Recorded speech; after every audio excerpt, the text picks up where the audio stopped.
Everybody is in the exact same business. Every Don't- business is in the business of delivering delight to their customers. And if you don't deliver delight to their customers, you're not going to stay in business for a long time. So the fourth axis of alignment is the alignment between the expected delight and the delivery. That is the physics law of business. They apply to any business. You cannot escape them. They say it's lonely at the top. They're right. But you don't have to scale your company alone.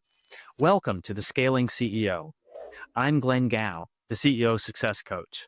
On this podcast, I sit down with top performing CEOs to uncover the hidden patterns and frameworks behind their success so you can avoid common pitfalls and accelerate your company's growth. Now, on to the show. Today, we have a guest who truly embodies the rare combination of a physicist's precision and a Silicon Valley veteran's grit, Dr. Philippe Bouissou. Philippe is the best-selling author of Aligning the Dots, a renowned TEDx speaker with over 1 million views and the CEO of Blue Dots Partners, a firm he focuses on making CEOs shine by unlocking sustainable growth. His resume is a masterclass in scaling. He was an early executive at Apple, where he founded and grew the Apple online store from zero to $350 million in revenue. As an investor, he successfully invested $44 million, generating strong double-digit returns. And he holds a PhD in physics, which is no doubt why he developed his A4 precision alignment methodology, a universal data-driven framework that cuts the Gordian growth knot for any business. Today, we're not talking theory. We're talking about the science of alignment and the hard-won lessons that drive unprecedented revenue uplift. Philippe, welcome to the show. Thank you, Glenn. It's a pleasure being on your show. Philippe, you've seen over 2,300 companies and consulted on over 240 projects. And you often cite misalignment as the single crucial reason companies fail to reach their potential. Now, we're talking to CEOs.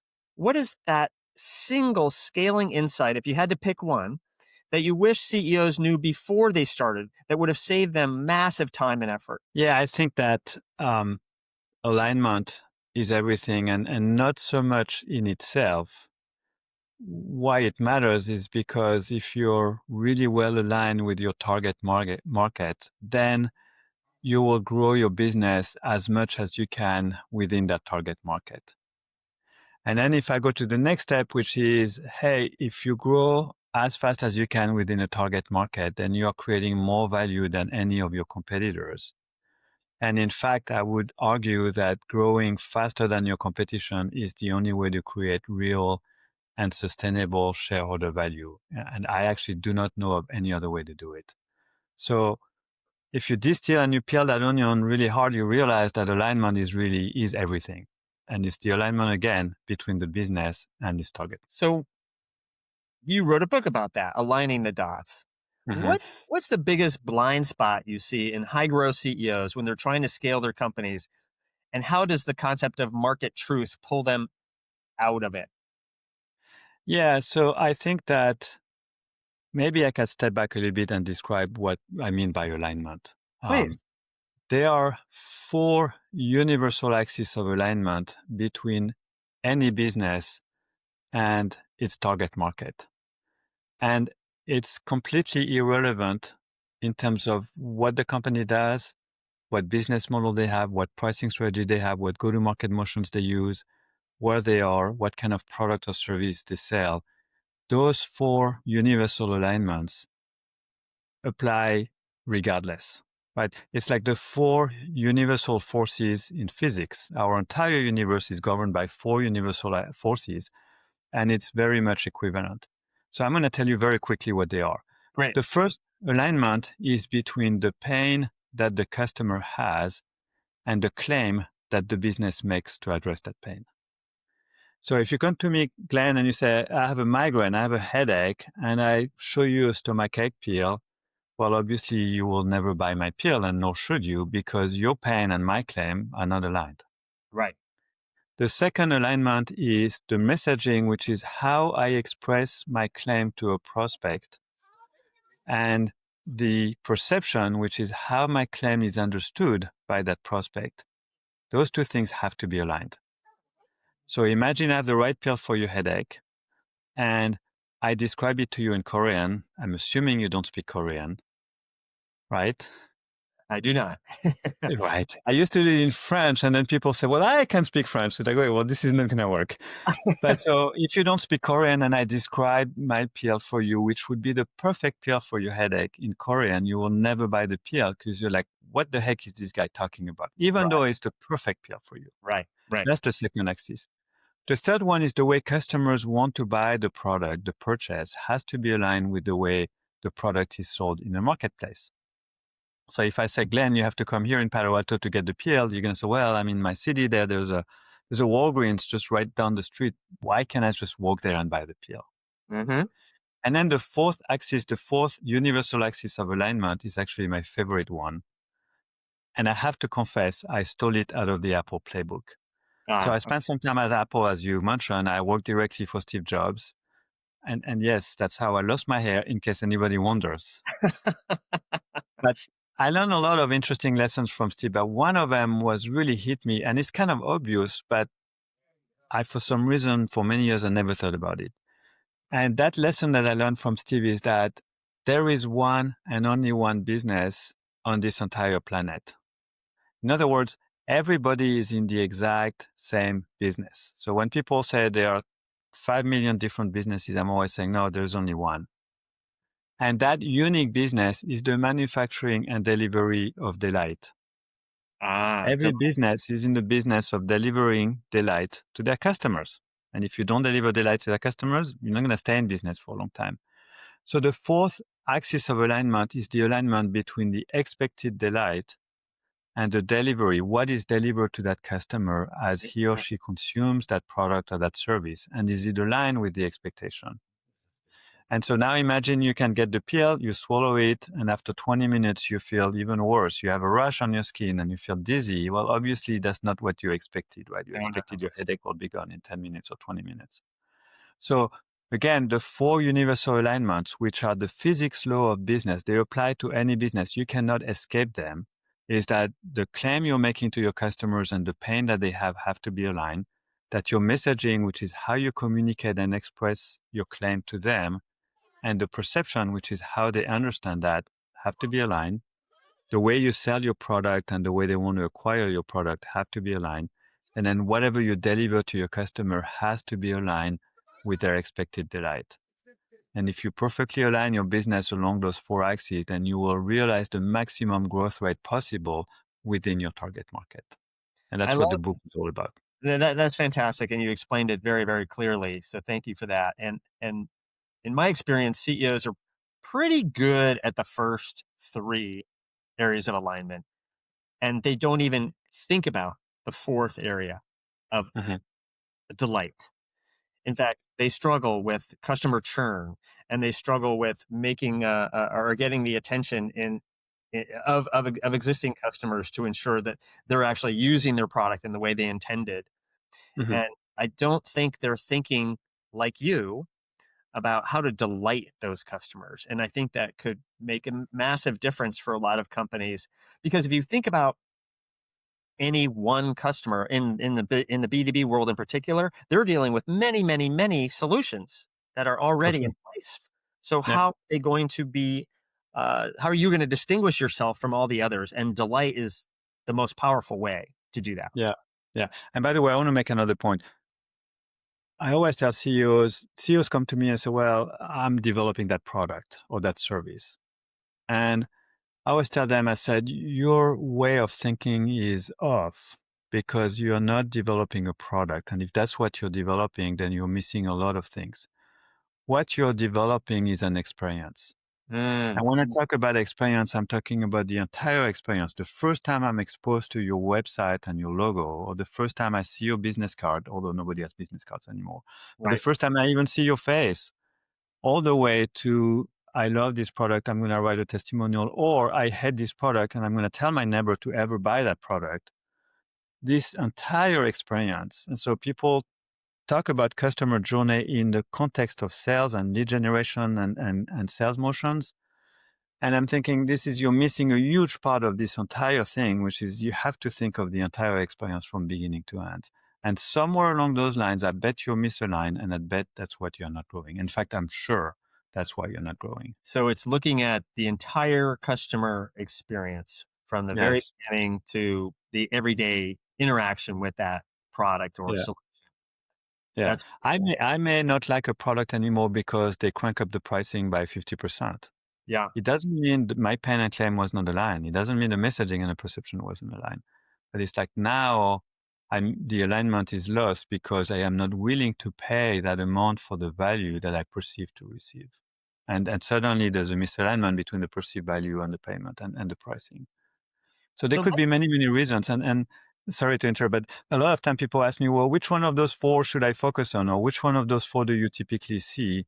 And I always give the same answer. I'm a doctor and you're asking me, okay, I have a lung, I have two lungs, I have a heart, I have a brain, I have a liver, I have intestines, I have all kinds of organs. Which one of them should I pay attention to? And the answer is all of them matter. So the four alignment matters. It's not like one of them is more important than the other. You have to think about the four. This is not an pick and choose kind of a thing, right? that's great. Let's talk about scaling for a moment. So you focus on companies with revenues between say 10 and $1 billion. Mm-hmm. So when a company is scaling from say 10 to 100 or 100 to 500 or 500 and up, what what are the organizational or structural misalignments that kill momentum? What's the most efficient, let's call it non-consensus move a CEO could make right now to prepare their company for the next jump?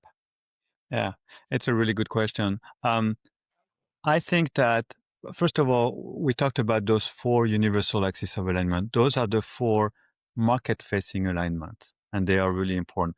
The last chapter of the book is about the fifth alignment, which is the internal alignment. If the organization is not internally aligned, obviously the company is not going to grow. And there is actually a sixth alignment, which I figured out about 3 months ago, which I never thought about and I should Oh, have, you're which going to has nothing to do we're with going to that. reveal the sixth alignment here Yeah, today. so I'm actually writing a book right now, which is titled, or tentatively titled, The Sixth Alignment. And it's the alignment between the CEO and the board and the investors and the alignment among the board members, which has nothing to do with the market-facing alignments and it has nothing to do with internal alignment. Right. Anyway, I want to go back to your question. This is an important question. There is a fundamental difficulty to grow from 10 million to 100. Now, it could be 25 to 80 or 90. Sure. You don't want to be religious about those numbers, and the reason is that you can kind of hack your way into 10 million. But if you're not building the right processes and tools and communications and culture and DNA when you go to that 10 million, you have to re-engineer so much that many, many companies never break that $100 million number. Mm-hmm. So if you're a CEO and you're doing 8 million, you should think and act like a CEO who is running a $100 million company, and you will realize that there are holes into your process and organization and talent and executive team. And you should start to think about, how am I going to build that infrastructure and that foundation so that I can actually build a house on the top and get to 100 million. And many CEOs either fail to understand that or are just not able to do that. And in that case, it would be wise for the board to appoint a new CEO who can take the company to the 100 million.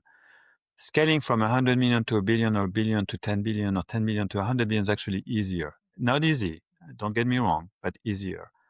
And so where we have the most joy for us in helping those companies get from this 10 to 100 million, because I think it's the most difficult journey in your growth, in your growth journey. I think it's the most difficult segment. Yes, I'm with you on this. And I noticed two things with CEOs that I'm coaching. One is they look at their existing team and they brought this team with them, and this team got them the 10 million. Yeah. But they're not necessarily willing to look very carefully at, is this the team that can get me to million? Yeah. And it's because it's painful, frankly, for them to do very that. painful. It's very difficult because you've been with those people from sometimes since the very beginning. Sometimes they are your co-founders. That's right. But if you don't do that, then you'll be stuck. And if you stay at $30 million and you are cash flow positive and profitable, and there's nothing wrong with that. I would be the last one to judge anybody with starting a business because I know how hard it is because I've done it. but it has to be a deliberate decision that says, hey, this is going to be a lifestyle company. I'm doing $30 million and have $7 million of net profit every year. And I don't want the headache of investors and boards. And there is absolutely nothing wrong with that. In fact, I actually praise those entrepreneurs. But as long as they do it in a thoughtful and deliberate way, and as long as it's a clear decision that they make with their teams. And as long as they have support, going back to your sixth alignment with the board, that's always a challenge. Yeah, And that, for that, sure. Yeah, we could have 10 different podcasts just on the topic of that alignment, It's a vast topic. well, it's interesting.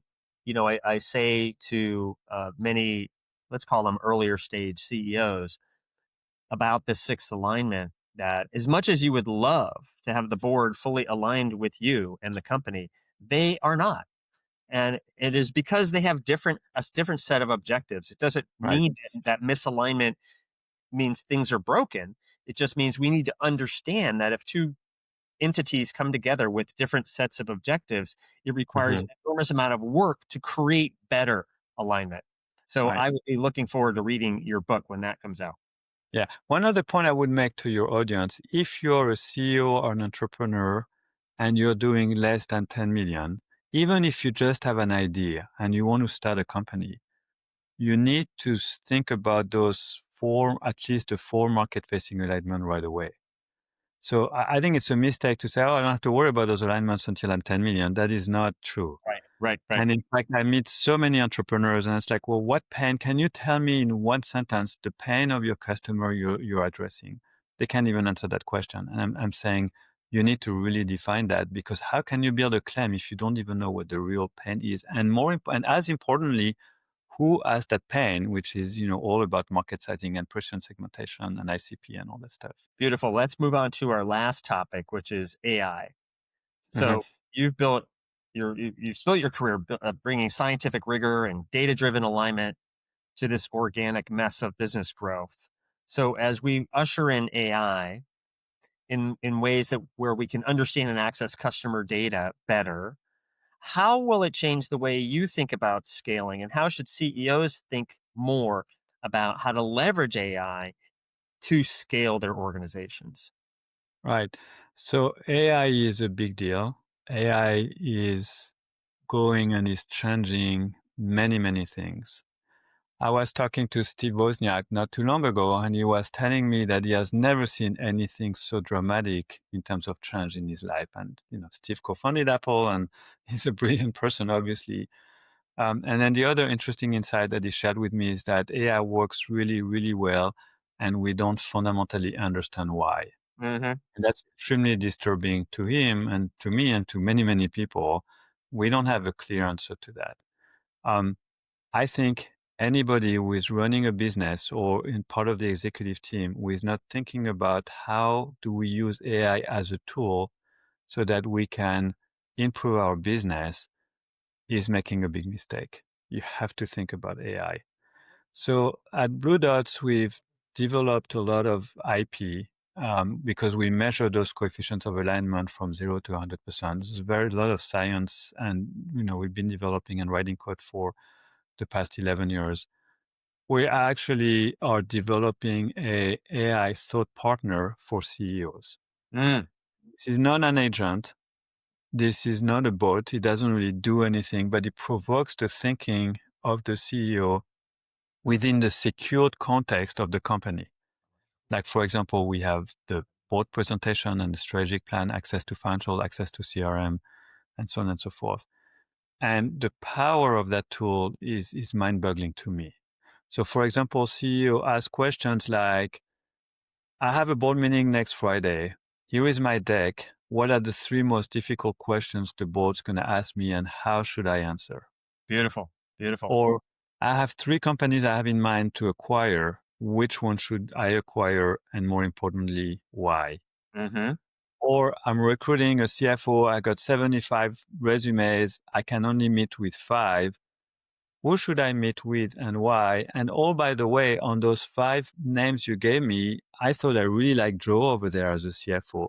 Why didn't you pick Joe on your list? Hmm. right? Or, your competitor just raised $500 million or got acquired by Apple. What does it mean to me and my business? Or what can I do to be a better CEO? There's many, many questions that CEOs really want to ask a trusted partner. And what we're building is a very powerful AI-based thought partner. And it is a thought partner. It helps them think and it provokes their judgment and their thinking. And I think that any CEO and executive should think about using AI in that context. I am a big fan of that, and I encourage all my CEOs to wrap their arms around AI, to understand its implications, to bring their Yeah. organization into using it, understand where what I call the jagged edge of possibility is, because it works up to a point in many areas extremely well, and then Yeah. it doesn't work so well in other areas. And gaining an understanding of that means you are going to have a thought partner with you. So, Right. But the congratulations. problem is that everybody's using ChatGPT. The most sophisticated CEOs would use a custom GPT, which has all kinds of uh, uh, limitations in our view. And then the other big issue with that is, first of all, OpenAI may not be the right LLM. It could be Claude. So we're multi-LLM. We don't care. We're just going to pick the best one. Right. And then the second issue is security. You really want to upload your board deck to, OpenAI or to Google? I mean, is this the kind of things you would want to do? I would not want to do that as a CEO. And so they are kind of stuck because the current tools are very generic. And if you don't put context and instruction, then you get garbage in and garbage out. And That's right. that's the problem we see. So ChatGPT is great. Like, I need to fix a plumbing problem and here's a picture. Can you help me? Perfect. But if you're a CEO, thinking strategically, ChatGPT, you can ask those questions. In fact, we actually contrast the two answers. It will give you a very generic answer. It wouldn't know what your business does. It wouldn't have any data. And I think that's the limitation of AI right now. Well, it can be, and I think the direction you're going with your tool helps solve that by enabling the unique information to that corporation, to that particular situation, to be used as Exactly. unique input to Exactly. the thought process that actually exists within AI can be Yeah. very, very powerful. So, Yeah. That's it. You're right. Philippe, I would love to debate with you more on this, and we're out of time. So, please do let us everyone know who's listening how they can reach you. Yeah, I mean, the best way to reach me is on LinkedIn. Just connect on LinkedIn and say, hey, I heard that podcast. That's the best way. They can also go to bluedotspartners.com with an S at the end of dot and an S at the end of partners. And of course, they can, if they cannot sleep at night, they can, read my book, Aligning the Dots. Very And as I said, I gave a TED talk, which is a very high level introduction of those four alignments. There is this skydiving analogy that I just love on the TED talk, which is a really cool video of a good friend of mine. And they should enjoy that video, if nothing else. fantastic. Well, thank you so much. It's been a pleasure. Glenn, thank you so much. Really enjoyed it. And thank you for your thoughtful questions. And it was a great conversation. You're welcome. That's a wrap for today's episode of The Scaling CEO. If you found this valuable, be sure to like, subscribe, and share with a fellow CEO who could benefit. If you're listening on Apple or Spotify, please give us a quick rating as it really helps more people find the show. I'm Glenn Gao, the CEO Success Coach. See you next time for more proven strategies to grow your business and leadership.